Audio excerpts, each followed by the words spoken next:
এত বৃদ্ধাশ্রম, এত মা বাবা কারা?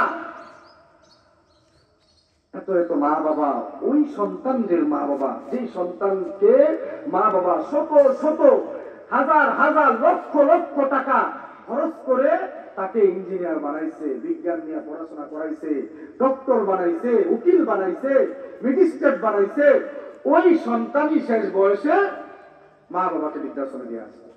শুধু এটাই নয়, গত বছরের পত্রিকার নিউজ আমি আপনাদেরকে শোনাচ্ছি।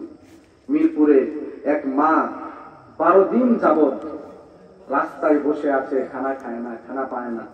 মানুষের উৎকৃষ্ট খাবার ফেলে দেয়, ওই খানা সে খেয়ে খেয়ে বেঁচে আছে। এক সাংবাদিকের চোখে যখন পড়ছে, ওই সাংবাদিকের চোখ এটা মনে হয়েছে এটা কোনো গরিব ঘরের মা না। এই মার চেহারা দেখে তো মনে হয় না সে সাধারণ কোনো ফ্যামিলি। তাকে যখন প্রশ্ন করা হয়েছে, ওই মা বলছে, আমার 2টা ছেলে, একজন ম্যাজিস্ট্রেট আর একজন বিচারপতি, রানিং বিচারপতি। দুঃখের সাথে বলতে হয়, ওই বিচারপতির থেকে আমি আর আপনি কিসের বিচার আশা করব? যেই বিচারপতি তার গর্ভধারিণী মাকে রাস্তায় নামিয়ে দেয়, যেই বিচারপতি তার গর্ভধারিণী মাকে রাস্তায় নামিয়ে কষ্ট দেয়, ওই বিচারপতির কাছ থেকে আমি আর আপনি কিসের বিচার আশা করব? বাস্তব ঘটনা।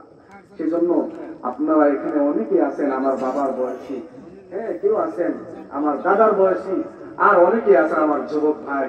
আমি সবাইকেই বলবো, কোরআনের শিক্ষাটা যেন আপনার ভাই, আপনি শিখতে পারেন নাই, আপনার ছোট ভাইটাকে কোরআনের শিক্ষা দেন। আপনি শিখতে পারেন নাই, আপনার নাতিটাকে শিক্ষা দেন। আপনার ছোট সন্তানটাকে শিক্ষা দেন।